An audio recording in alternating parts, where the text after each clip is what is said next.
Hello and welcome back to ESPAS-ESTICE Inside Out. My name is Joanna and today we are going to talk about entrepreneurship during the crisis. And therefore I have Carl Pitchford with me again.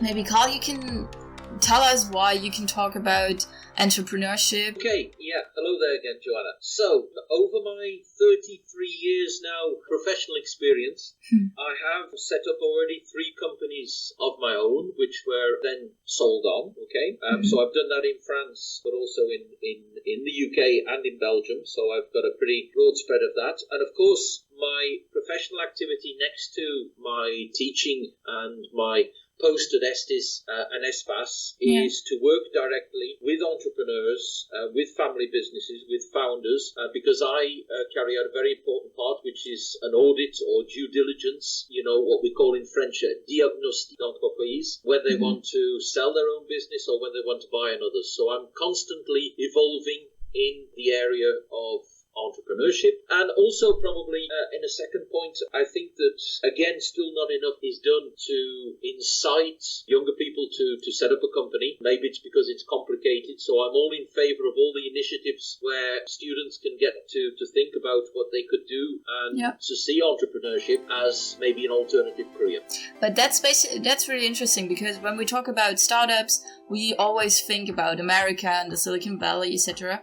But how is the startup landscape in France, actually? That's an excellent question, and I'm always pushing, and I'm actively involved in the Hauts-de-France region through my network. And I think we've got 2 particular contexts that we have to work on. We always, as you said, talking about the US and about startups in other countries and probably the UK.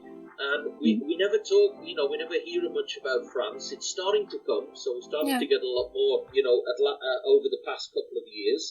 So I think that's an important thing, and also particularly what's going on in the region, and that students should be aware that even though we've been now just over a year with this COVID pandemic, and this has impacted a lot of the traditional companies, the larger companies, because they have to respect so many, different protocols with relation to social distancing and people in buildings, and startups and everything that's been created, and even in my particular area of acquisitions and buyouts and spin-offs, there's been a lot of movement. There was a slowdown at the beginning because everybody was wondering what was happening, so many companies were closed and we couldn't get access, but I've noticed over the year that things have opened up, and in fact, we can talk very precisely about success stories. Students probably not aware, but was one of the largest incubators and startups, which is based in Paris, one of the largest now in the world, which is called Station F. And of course, Paris has always been a hub for attracting startups in different areas, maybe at the beginning about technology, but also in relation to fashion, luxury goods.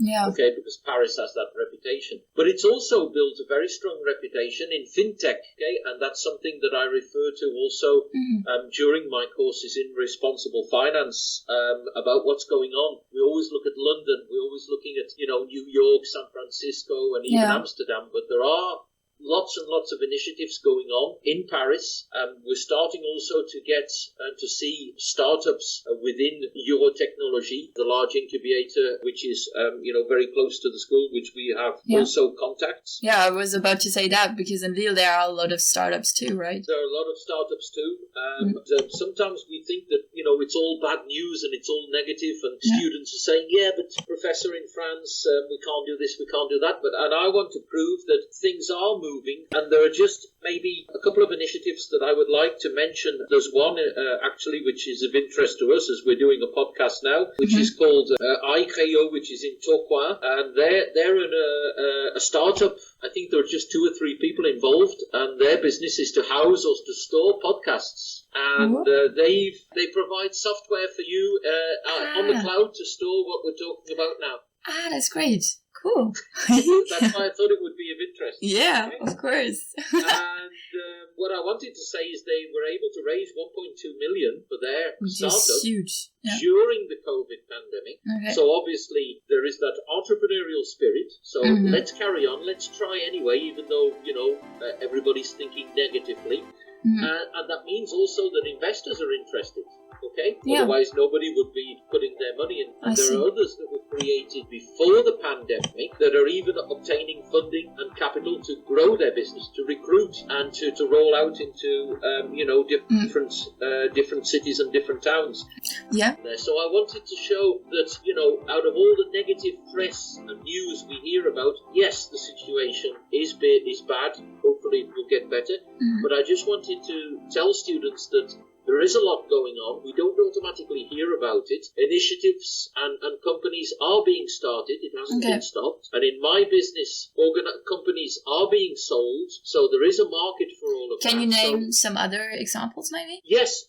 And also, there are 70 companies that have got together, 70 traditional companies. Okay. That have got together on an initiative which is called Rev3. And it only concerns, the Hauts-de-France region.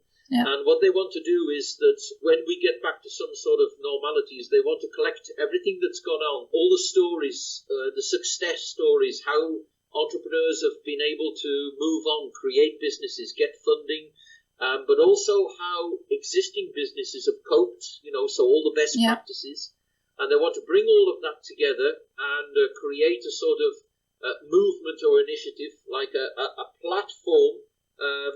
What they've called a post-COVID lab. So they want everybody to come together and share experiences, which I think is fantastic because there's no other initiative in France. And elsewhere I've not heard of it either.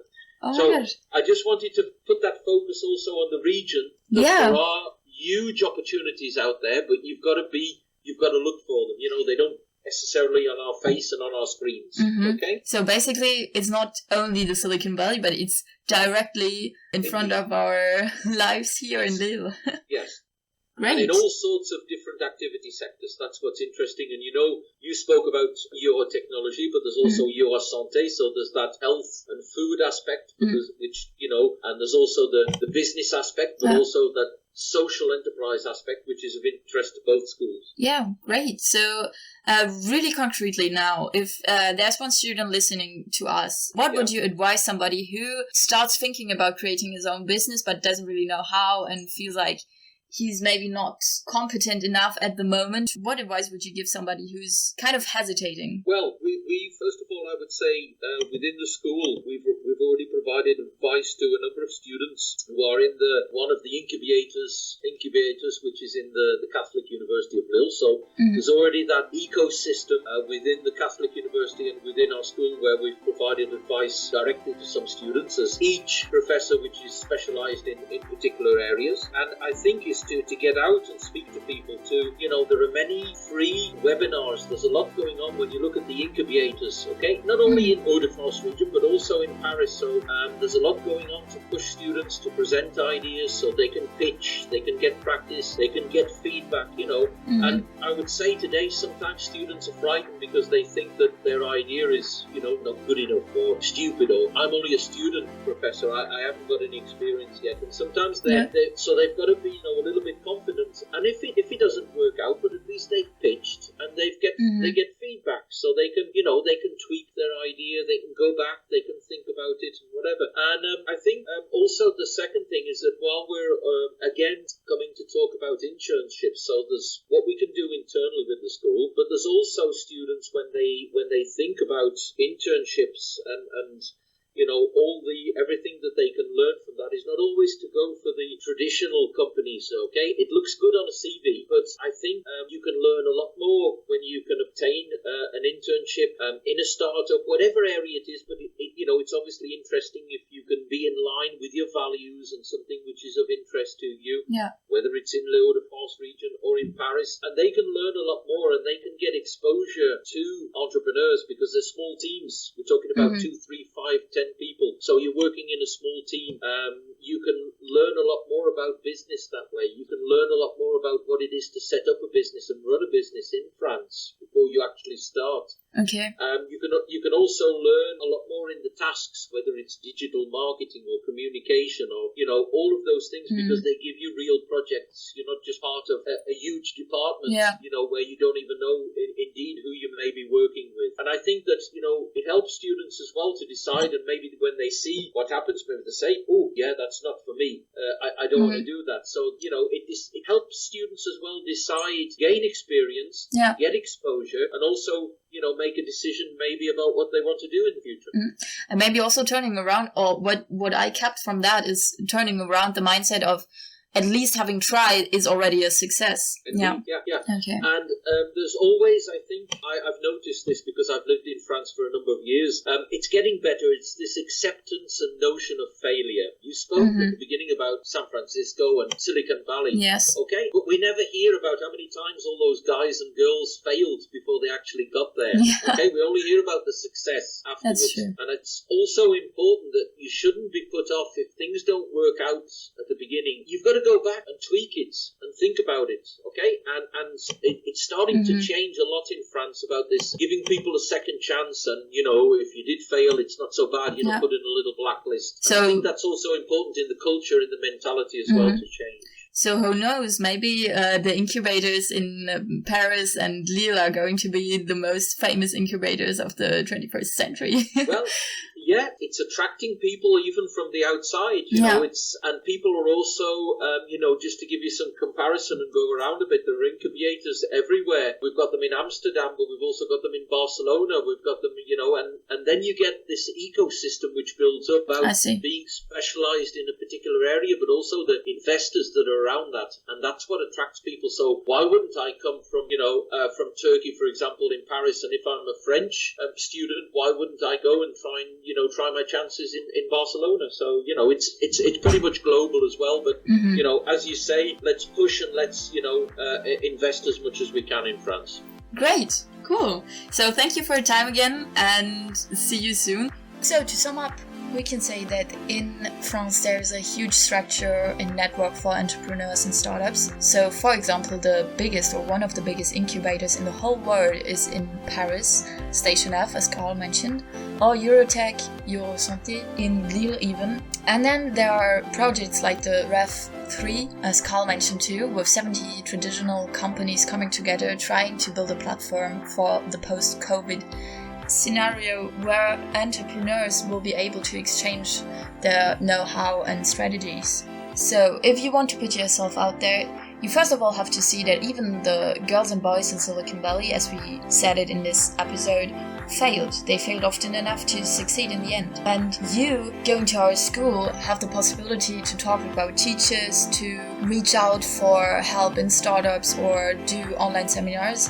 There are many, many possibilities. You just have to look for it and put yourself out. And finally, to sum up, there are much more chances than we might think there are during this pandemic. So we are here to support you. Don't hesitate to contact us on Teams. If you want to talk more about your business ideas with Carl, then you can contact him on Teams if you are one of our students. And see you next time. Thank you, Carl. Thank you very much, Joanna. Bye, everyone.